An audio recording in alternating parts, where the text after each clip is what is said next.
الحمد لله رب العالمين والصلاة والسلام على سيد الأنبياء والمرسلين وعلى آله وأصحابه أجمعين أما بعد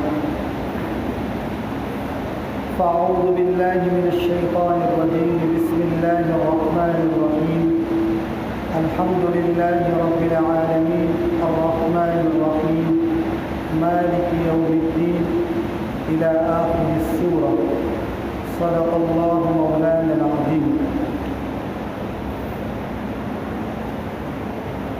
واجب الاحترام بزرگوں اور دوستوں، قرآن کریم 30 پارے کے مجموعے کا نام ہے اور قرآن کریم کی ابتدا سورۃ الفاتحہ سے ہوتی ہے. فاتحہ فتحن سے بنا ہے جس کے معنی آتے ہیں کھولنے کے.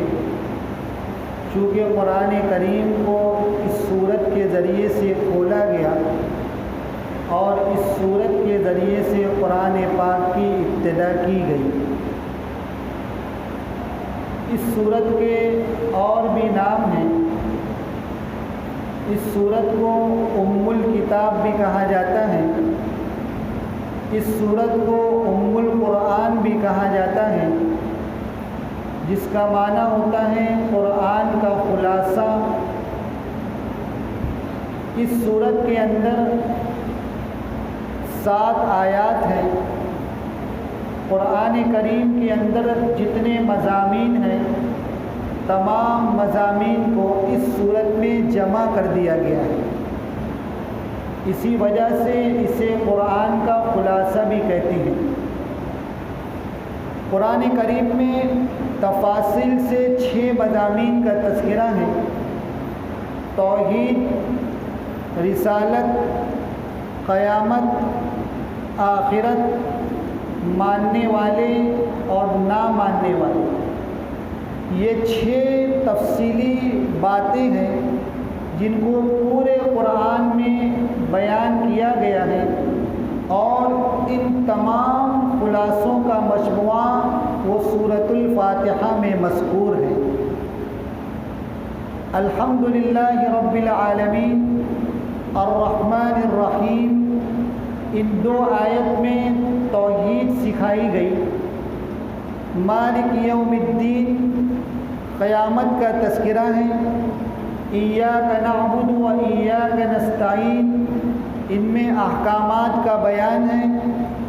صراط الذین انعمت علیہم اہدنا الصراط المستقیم صراط الذین انعمت علیہم، اس میں رسالت کا بیان ہے اور ماننے والوں کا تذکرہ ہے. غیر المغضوب علیہم ولا الضالین میں نہ ماننے والوں کا بیان ہے. انعام یافتہ جماعت 4 ہیں. اہدنا الصراط المستقیم، اے اللہ آپ ہمیں سیدھے راستے کی ہدایت دیجیے. سیدھا راستہ کون؟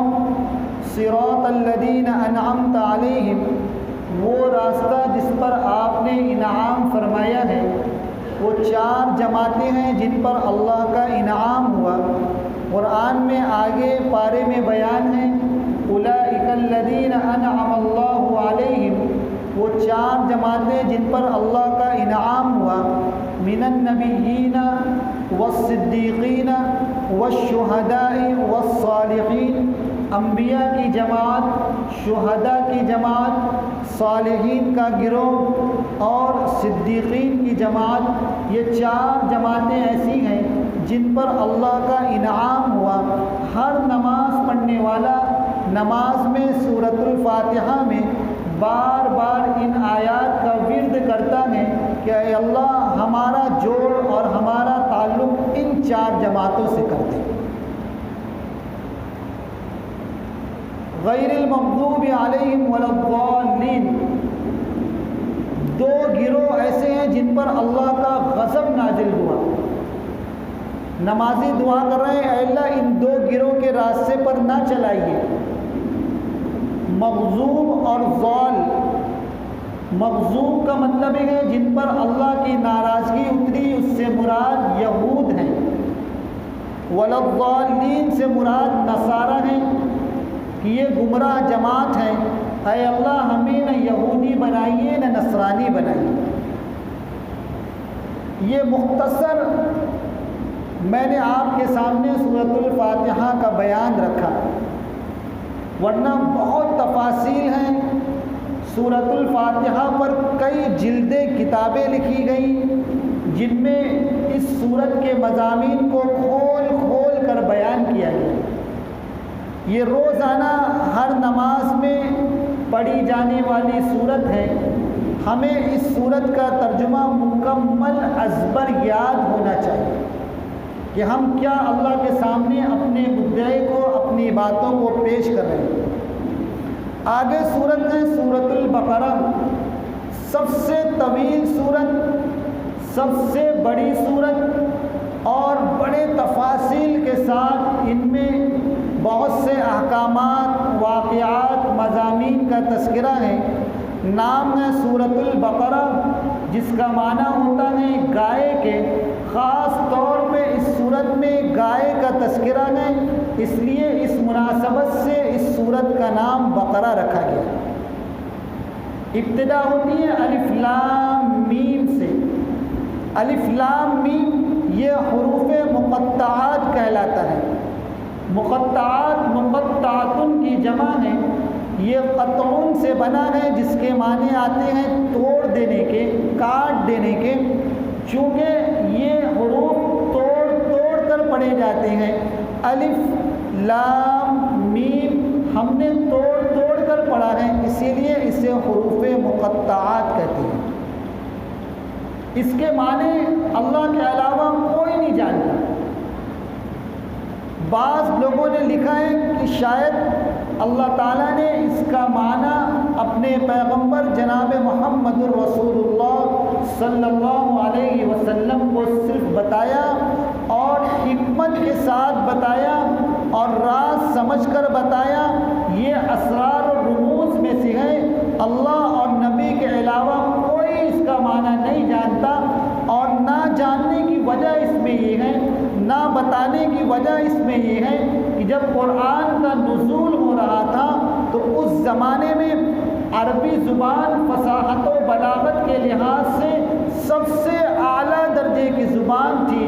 جب قرآن اس زبان میں اترا تو چیلنج کے ساتھ اتارا گیا کہ یہ ایسی زبان میں اترا ہے، ایسا کلام ہے کہ اس جیسا کلام نہ کوئی بنا سکتا ہے ابھی، نہ بعد میں کوئی بنائے گا، نہ قیامت تک کسی میں یہ طاقت پیدا ہوگی اور اس میں صلاحیت ہوگی اس جیسا قرآن اور کلام بنا سکے۔ اور کوئی شک نہیں اس میں مہر لگائی۔ جب کمپنی کسی چیز کو بناتی ہے تو اوریجنل ہونے کی مہر لگاتی ہے، تو قرآن نے حروف مقطعات کے بعد مہر لگائی کہ ذالک الکتاب لا ریب فیہ، اس میں ادنا بھی شک کی گنجائش نہیں، شک کرنے والا ایمان سے خارج ہوگا۔ اسی لیے یہ بات کہی گئی، شروع میں کہہ دینے سے یہ یقین کو پختہ بنایا گیا کہ والناس تک آپ پڑھتے چلے جائیں، آپ کو کسی مضمون میں، کسی حکم میں، کسی عقیدے میں، کسی واقعے میں شک نہیں ہونا چاہیے کہ یہ ہوا کیسے۔ آگے ایمان والوں کا بیان ہے کہ ایمان والے وہ ہیں جو غیب کی باتوں پر ایمان لے آتے ہیں۔ غیب کہتے ہیں کہ بغیر دیکھے ایمان لانا۔ ہم نے نہ جنت دیکھا، نہ دوزخ دیکھا، نہ ہم نے اپنے نبی کو دیکھا، نہ صحابہ کو دیکھا، قرآن منتقل ہوتا ہوا یہاں تک آیا، ہم غیب پر ایمان لے آئے، یہ مومن ہے۔ اور ایمان والے کی صفت بتائی کہ وَيُقِيمُونَ الصَّلَاةَ وَيُؤْتُونَ الزَّكَاةَ، کہ ایمان والا نماز کو قائم کرتا ہے، زکوٰۃ ادا کرتا ہے، اس میں کوتاہی نہیں کرتا۔ اور منافقین کی علامت بتائی وَمِنَ النَّاسِ مَن يَقُولُ آمَنَّا بِاللَّهِ وَبِالْيَوْمِ الْآخِرَةِ وَمَا هُمْ بِمُؤْمِنِينَ، کہ منافقین ہیں کہ زبان سے کہتا کچھ ہیں، دل میں رکھتا کچھ ہیں اور آخرت پر ایمان نہیں لاتا ہے۔ آگے چل کر حضرت آدم علیہ السلام کا تذکرہ ہوا کہ ہم نے سب سے پہلے انسان حضرت آدم کو اتارا اور خلیفہ اور نائب بنا کر اتارا۔ وَإِذْ قَالَ رَبُّكَ لِلْمَلَائِكَةِ إِنِّي جَاعِلٌ فِي الْأَرْضِ خَلِيفَةً، ہم نے انسان کو خلیفہ اور نائب بنا کر اتارا کہ روئے زمین پر اللہ کے نظام کو نافذ کریں تاکہ اللہ کی وحدانیت اور رسول کی رسالت سے سارے انسان کامیابی کی طرف چل پڑے۔ اور آگے چل کر پھر گائے کا تذکرہ ہوا۔ حضرت موسیٰ علیہ السلام کے زمانے میں کسی مسئلے میں دو شخص کا اختلاف ہوا اور ایک نے دوسرے کو قتل کر دیا اور مقتول کی لاش پڑی ہوئی ہے، قاتل کا پتہ نہیں ہے۔ حضرت موسیٰ علیہ السلام کے پاس لوگ آئے اور آ کر ان باتوں کا تذکرہ کیا کہ کیا بات ہے، یہاں پر قاتل کا علم نہیں ہو پا رہا ہے، آپ اللہ سے معلومات کریں، حاصل کریں اور قاتل کا پتہ لگائیں۔ اللہ تعالیٰ نے فرمایا ان اللہ یأمرکم ان تذبحوا بقرہ، ایک گائے تلاش کی جائے اور اس گائے کو ذبح کر کے گائے کا گوشت نکال کر مقتول کے جسم سے لگایا جائے تو وہ مقتول خود زندہ ہوگا اور اپنے قاتل کا پتہ بتائے گا۔ واقعہ بڑا تفصیلی ہے، سمجھنے کی بات یہ ہے کہ یہ ایسا کیوں حکم آیا کہ گائے ذبح کرو اور اس کا گوشت مقتول کے جسم سے لگاؤ۔ دراصل اس زمانے میں کچھ یہودیوں کا عقیدہ یہ تھا کہ مرنے کے بعد اللہ تعالیٰ دوبارہ زندہ نہیں کریں گے۔ اللہ تعالیٰ نے اس عمل کے ذریعے سے یہودیوں کے عقیدے کی اصلاح کی کہ جیسے اللہ تعالیٰ نے پہلی مرتبہ زندگی عطا فرمائی، مر جانے کے بعد دوبارہ زندگی ملے گی، اور اس زندہ کر کے بتلا کر یہودیوں کو بتایا اور اصلاح کی کہ ابھی بھی مان جاؤ کہ مرنے کے بعد دوبارہ زندگی ملے گی۔ آگے چل کر بڑے تفصیلی مضامین ہیں، ہاروت ماروت کا تذکرہ اور اس کے بعد تحویل قبلہ کی قبلے کو بدلا گیا۔ جب اللہ کے نبی صلی اللہ علیہ وسلم تشریف لائے اور آپ کو جب حکم ملا کہ نماز پڑھو تو اس وقت مشرکین کا قبلہ بیت اللہ تھا، آپ نے بیت اللہ کی طرف نماز پڑھنا شروع کی۔ بعد میں حکم آیا کہ یہودیوں کا جو قبلہ ہے بیت المقدس، اس طرف رخ کر کے نماز پڑھا جائے، بیت المقدس کی طرف رخ کیا گیا۔ پھر اس کے بعد قبلے کا حکم آیا کہ پھر سے قبلہ بدلا جائے اور بیت اللہ کی طرف نماز پڑھی جائے۔ پورا مضمون بھی سیقول السفہاء من الناس ما ولاہم میں بیان کیا گیا۔ یاد رکھیں کہ اس پارے میں اپنی بات سمیٹ رہا ہوں، بات ختم کر رہا ہوں۔ اس پارے میں بنی اسرائیل کا تذکرہ بڑا تفصیل کے ساتھ بیان کیا گیا۔ سب سے زیادہ انعام اگر اللہ تعالیٰ نے کسی قوم پر نازل کیا بنی اسرائیل تھی، لیکن افسوس کی بات یہ ہے کہ سب سے زیادہ نافرمانی بھی بنی اسرائیل نے کی۔ قرآن نے تذکرہ کیا یا بنی اسرائیل اذکروا نعمتی التی انعمت علیکم واوفوا بعہدی، پھر آگے چل کر کہا یا بنی اسرائیل اذکروا نعمتی التی انعمت علیکم، پھر آگے چل کے پونے پارے کے بعد کہا یا بنی اسرائیل اذکروا نعمتی التی انعمت علیکم۔ سب کا ترجمہ یہ ہے اے بنی اسرائیل یاد کرو میں نے تم پر انعامات کو اتارا اور میں نے تم کو تمام دنیا والوں پر فضیلت عطا کی، اتنا کچھ دے دینے کے بعد بھی اپنے پیغمبر کی بات کیوں نہیں مانتے؟ سب سے بڑی نافرمان قوم۔ جب فرعون کا ظلم اور جبر اور تشدد بہت بڑھ گیا اور بنی اسرائیل کو اپنی موت اپنی آنکھوں کے سامنے نظر آنے لگی تو گڑ گڑا کر حضرت موسیٰ علیہ السلام سے کہا کہ اللہ سے دعا کرے کہ فرعون سے نجات ملے۔